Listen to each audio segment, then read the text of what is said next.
All right, so no Mafee comments. Don't. You're going to see the white trash inside of me if you do.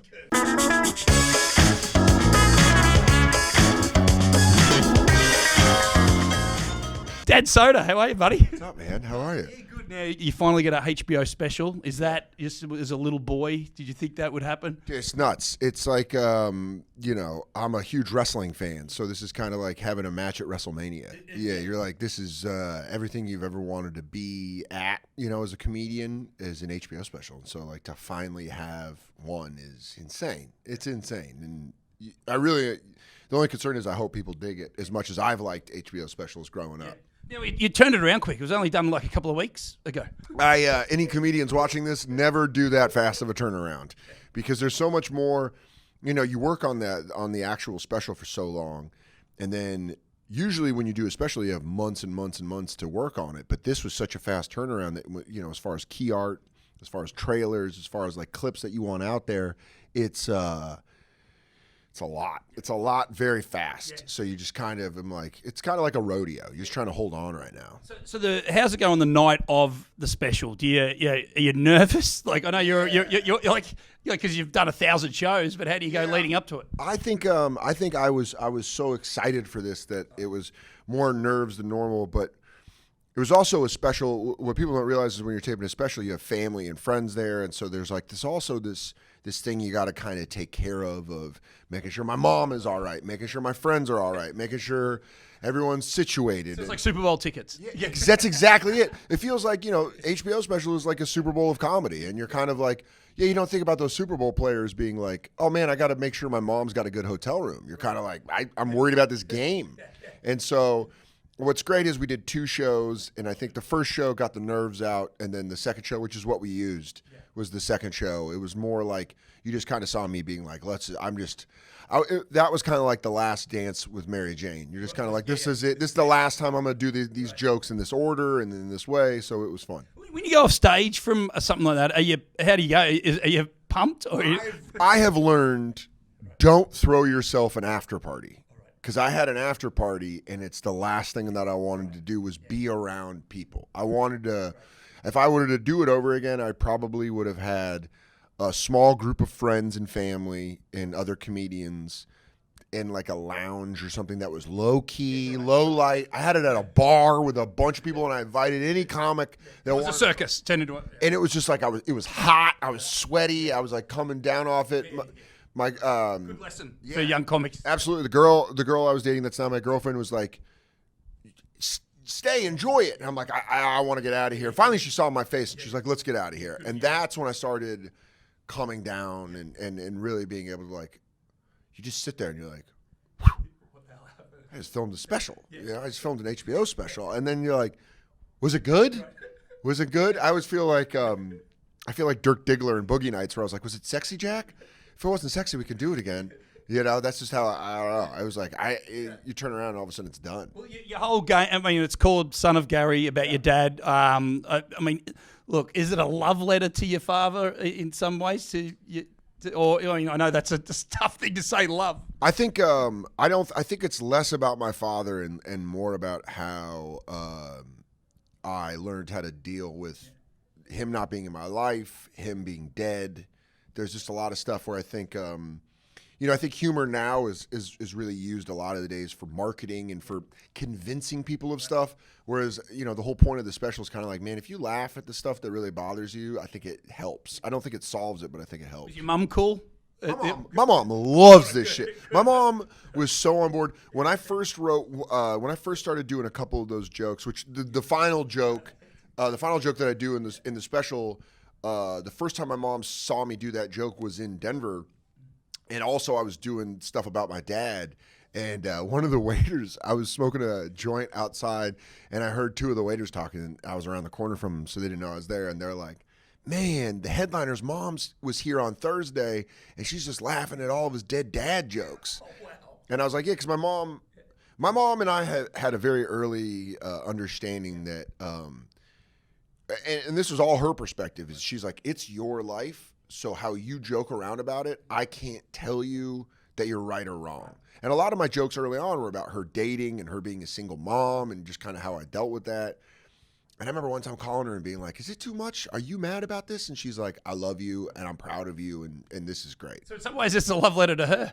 Could be. I think this is, even though it's called Son of a Gary, I think this is a special that is more about how great of a job my mom did. She did a good job. Yeah. And just like how hard it must have been for her with a person like how weird I am and kind of the situation I grew up in. I think she did such a fantastic job. Now, of course, you talk about wrestling, you talk about internet culture. It's kind of interesting because you're at this, your age now is when, the internet did start and when wrestling was was it coming off its peak, was it? Do you think when you were right into it? I mean, I grew up I was lucky enough to be right at the age where I got to experience the golden age of the WWF, and then I got to watch it turn into the WWE with the Attitude Era, and I got to see the Monday Night Wars with the NWO takeover, and then I stopped when I went to college just because I was in college and I didn't have cable, and then I moved to New York, and my roommate Vic Garcia, who's amazing, he's like one of my best friends and my brother. He was like, "Oh, well, we have DVR now, and so you can just watch Monday Night Raw whenever you want." And then I come back, and then I was right back in, just like. So you missed 4 years historically. What do you think? I'd probably say I missed 6 years. I want to say I missed about 02 to 08. So my situation is 86, 87 were my peak years, and then I came off.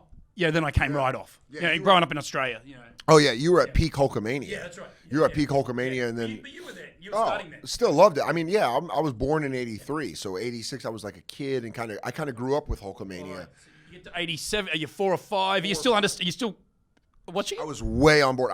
My mom dropped me off at a babysitter's house when I was 1.5, 2 years old, and that was WrestleMania 1. Right.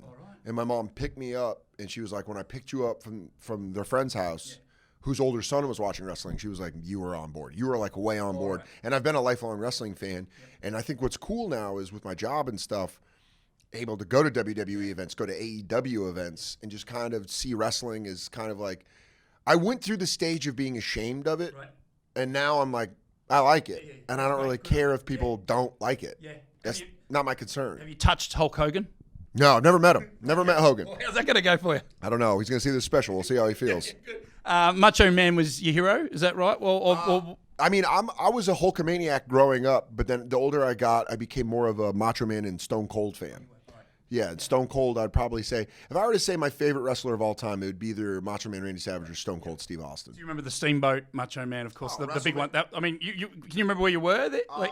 Or how you would have watched it? Or? We didn't have the money to get pay-per-view, so I would always get him on tapes at Blockbuster probably like a month after it came out. But I had the WWE Network, and a match that I consistently watch over and over again is WrestleMania 3's Steamboat Savage.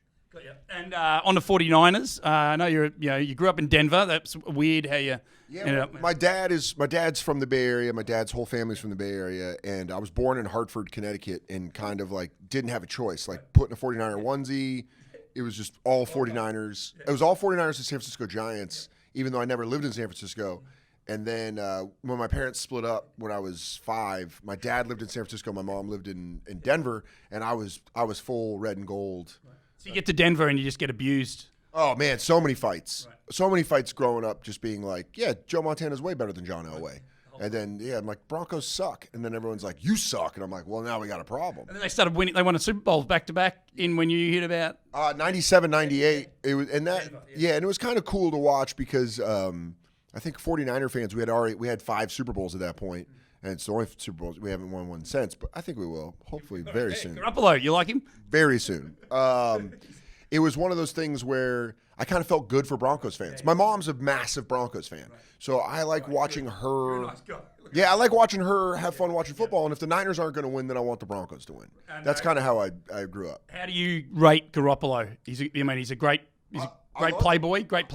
The women love him. I mean, he's a hottie. But I also think something he doesn't give credit for is he's amazing in the fourth quarter, and he is great at rebounding from mistakes, which I think is very important in the NFL. I think Garoppolo can make a mistake, but then turn his head right back on and get it done. So I'm excited. I love this 49ers team, and shout out Michael McDaniel and Kyle Shanahan for doing a great job. You know, it's just Robert Saleh. It's unbelievable. Now, you've been good mates with Pete Davidson for a long time. Yeah, I've known Pete a long time, but we've lost touch the past couple of years. I think when someone gets that famous, it's hard to keep relationships going. I just wanted to know how he's done it with women, like just as a man to man. It's unbelievable. I've lost touch with him, or else I'd ask him. But it was pretty insane. It's what a good run. What a run. It's like You guys must be. You're at the cellar having beers one night, and you sit around going, "How'd this guy do it?" I mean, Big J and I are always just like, this is insane. But good for him. He's a very, he's cool. The one thing I always say about Pete is he's a funny, cool guy. Like, I've known him for such a long time, but he's always kind of just done his own thing, and he's an individual. He's very he's unique, and I think women like that. Women like a guy that's got a confidence. He's like, yeah, I'm gonna wear sweats out. I'd be like, I'm gonna look like an idiot. But I've lived life. yeah, but good for him, man. I'm super happy for him. Yeah. All right, the special, mate. Give me the final push on it. I've seen it. I love it. It's something you can tuck up if your missus lay in bed. Yeah. I would say, it's coming out right before the holidays. You're gonna have a lot of time. If you can't watch it on December 7th, stream it on HBO Go or HBO Now. And I think it's just, I'm real proud of this, man. I'm real proud of this hour, and I think it's funny, and I hope other people think it's funny. Will, Bobby Axelrod be watching? Yeah. Damian Lewis. I hope, man. I hope. They were a little bummed. For some reason, in the chain of things, the invitations got lost. But a lot of the Billions people were bummed that they didn't get to make it out. So, I think Axe and I think even Chuck will enjoy it. Good. Yeah.